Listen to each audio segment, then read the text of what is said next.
mondialisation buñ ko waxee nag am na lu ñuy wax lan ay causes yoo xam moo tax mu am loolu mënees na see wax adduna bi muy ñaari xutbu ñoo ci amoon ci misaal lu mel ne Amérique ak Union soviétique bi nga xamee si ni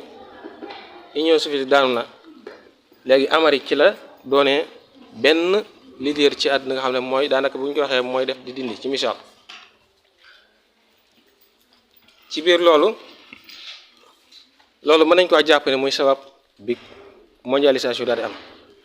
am na yeneen sabab muy li ñuy wax maanaam tasaaroo bi nga xamante ni moom la information gaaw tasaaroo loolu bokk na ci li waral mondialisation daal di am ak li ñuy wax taaddul sarikaat maanaam société yu bëri yi yoo xamante ni nit ñi ku mel ne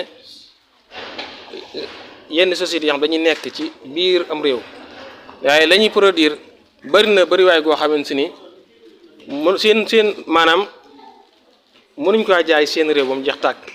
léegi ñu yóbbu ko ci yenn réew di ko jaay loolu bokk na ci li waral mondialisation daal di am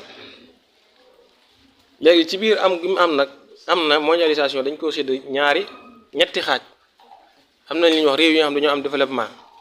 lu mel ne Europe ak États-Unis ak Japon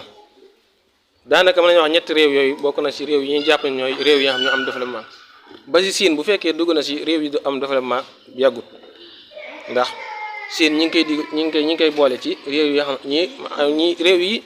ñuy wax émergence xanaa mooy ñi nekk ci wàllum développement ma ak Russie ak Iran li ñu am doole yëpp yëgguñ ci am ab développement nga xam ne Siin ak Russie Iran ak ba ci yenn réew yu mag yi ñoom yëgguñ ci ab développement waaw nga xam ne dañoo nekk ci yoonu développement ci nekk ndax développement li tax nga koy am loo mën a liggéey danañ xool ba xam yow sa réew mi